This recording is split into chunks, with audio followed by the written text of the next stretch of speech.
നമസ്കാരം. ഇന്നൊരല്പം മധുരമുള്ള കാര്യം പറയാം. കാരണം മധുരപ്രേമികളായ ഷുഗർ പേഷ്യൻസിന് വളരെ സന്തോഷം നൽകുന്ന ഒരു കാര്യമാണ്. നമ്മുടെ ഇന്ത്യൻ ഗവേഷകർ ഒറീസയിൽ കുറച്ച് നാൾ മുമ്പ് ഒരു പരീക്ഷണം നടത്തുകയുണ്ടായി.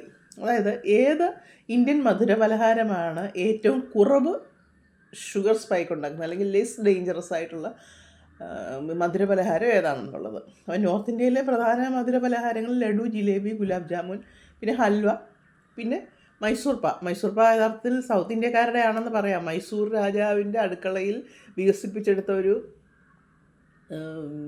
മധുരപലഹാരമാണ് മൈസൂർ പാ. രാജാവിനൊരു പ്രത്യേക എന്തെങ്കിലും വ്യത്യസ്തമായ ഒരു സ്വീറ്റ് കഴിക്കാൻ ആഗ്രഹം തോന്നിയിട്ട് അദ്ദേഹത്തിൻ്റെ കുശിനിക്കാരനോട് അങ്ങനെ പറഞ്ഞു. അങ്ങനെ അദ്ദേഹത്തിൻ്റെ മൈസൂർ രാജാവിൻ്റെ പാചക ഷെഫ് വികസിപ്പിച്ചെടുത്തതാണ് മൈസൂർ പാ. അത് എല്ലാവർക്കും ഇഷ്ടമാണ് തന്നെ, ഇന്ത്യയിലെല്ലാം തന്നെ അതിന് നല്ല പ്രചാരമുണ്ട്. അപ്പം ഞാനീ പറയുന്നത് ശുദ്ധമായ നെയ്യിൽ തന്നെ പാചകം ചെയ്ത് അതിനകത്ത്, അതായത് ഇതിന് 3 ഇൻഗ്രീഡിയൻസേ ഉള്ളൂ: നെയ്യ്, പഞ്ചസാര, കടലമാവ്. അപ്പോൾ അവർ നടത്തിയ പരീക്ഷണം എന്തായിരുന്നു വെച്ചാൽ, എംപ്റ്റി സ്റ്റൊമക്കിൽ ഈ ഷുഗർ ടെസ്റ്റ് ചെയ്തു.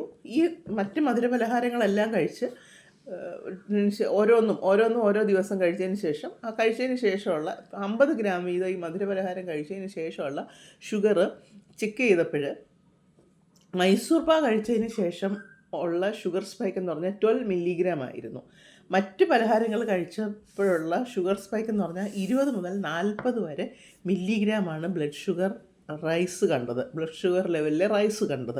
അപ്പം അതെന്താണ് ഈ മൈസൂർ പാ കഴിക്കുമ്പം ഇത്ര കുറവായിട്ട് വരുന്നത്, വലിയൊരു സ്പൈക്ക് വരുന്നില്ല, എന്താണ് കാരണം എന്നറിയാൻ കൂടുതൽ ഗവേഷണം നടത്തിയപ്പോഴാണ് ഇത്. ഒന്നെന്ന് പറഞ്ഞാൽ കടലമാവ്, ബേസൻ്റെ ആ ഒരു ലോ ഗ്ലൈസിമിക് ഇൻഡെക്സും പ്രോട്ടീൻ്റെയും കാൽഷ്യത്തിൻ്റെയും ഒക്കെ പ്രസൻസ്, കാരണം കാൽഷ്യം നല്ലതുപോലുള്ളത് കൊണ്ട് ഷുഗറിൻ്റെ ഡീകമ്പോസിഷനെ അത് എല്ലുകളെ ബാധിക്കാതെ ബ്ലഡിലേക്ക് സ്പൈക്ക് വരാതെ അത് ശ്രദ്ധിക്കും.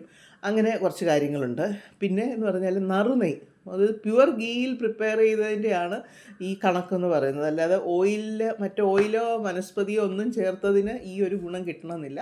പ്യുവർ ഗീയിൽ പ്രിപ്പയർ ചെയ്ത, പൂർണ്ണമായിട്ട് നെയ്യിൽ തന്നെ പ്രിപ്പയർ ചെയ്ത മൈസൂർ പായയുടെ ആണ് ഏറ്റവും കുറച്ച് അപകടം ഉണ്ടാക്കുന്നത്. അതായത് നമുക്ക് അത്യാവശ്യം വേണമെങ്കിൽ ഒരു ചെറിയ പീസ് സന്തോഷത്തോടെ ധൈര്യമായിട്ട് ഏതവസരത്തിലും പലപ്പോഴും കഴിക്കാം എന്നാണ് കണ്ടെത്തൽ.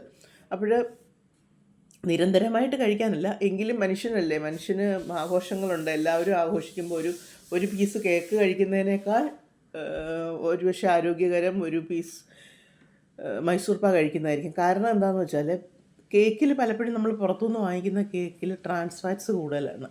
പഞ്ചസാരയുടെ അളവ് ഒരുപക്ഷെ കുറവാണെങ്കിൽ പോലും ട്രാൻസ് ഫാറ്റ്സും റിഫൈൻഡ് ഫ്ലോറും ഉള്ളതുകൊണ്ട് കേക്ക് വളരെ അപകടകാരിയാണ്. ട്രാൻസ് ഫാറ്റുകളാണ് നമുക്ക് ഏറ്റവും കൂടുതൽ ഒരുപക്ഷെ ഷുഗറിനെക്കാട്ടിലോ അല്ലെങ്കിൽ കാർബോഹൈഡ്രേറ്റ്സിനെക്കാട്ടിലോ ഫാറ്റിനെക്കാട്ടിലോ ഒക്കെ ഹൃദ്രോഗമോ അല്ലെങ്കിൽ ഫാറ്റി ലിവറൊക്കെ ഉണ്ടാക്കാൻ കാരണം ഈ നമ്മൾ വാങ്ങിക്കുന്ന കേക്ക്, ബ്രെഡ്, ബിസ്ക്കറ്റ് പോലെ ബേക്ക് ചെയ്ത് പുറത്തുനിന്ന് വാങ്ങിക്കുന്ന അല്ലെങ്കിൽ പഫ്സ്, ഇതിലൊക്കെ ട്രാൻസ് ഫാറ്റുകളും അതുപോലെ അൺസാച്ചുറേറ്റഡ് ഫാറ്റി ആസിഡ്, അതായത് സീഡ് ഓയിലുകളുടെ, അവരെല്ലാം ആരും വെളിച്ചെണ്ണ ചേർത്ത് കേക്കോ മറ്റൊന്നും ഉണ്ടാകത്തില്ല. ഓയിൽ ചേർക്കുമ്പം ഈ റിഫൈൻഡ് ഓയിലുകളാണ് ചേർക്കുന്നത്. അത് വളരെ അപകടകാരികളാണ്.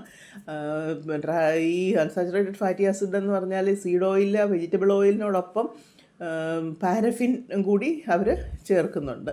അപ്പോൾ അത് ഒന്ന് എല്ലാവരുടെയും അറിവിലേക്കായി ഷെയർ ചെയ്യുന്നു. എല്ലാവർക്കും നന്മയുണ്ടാകട്ടെ. നന്ദി, നമസ്കാരം.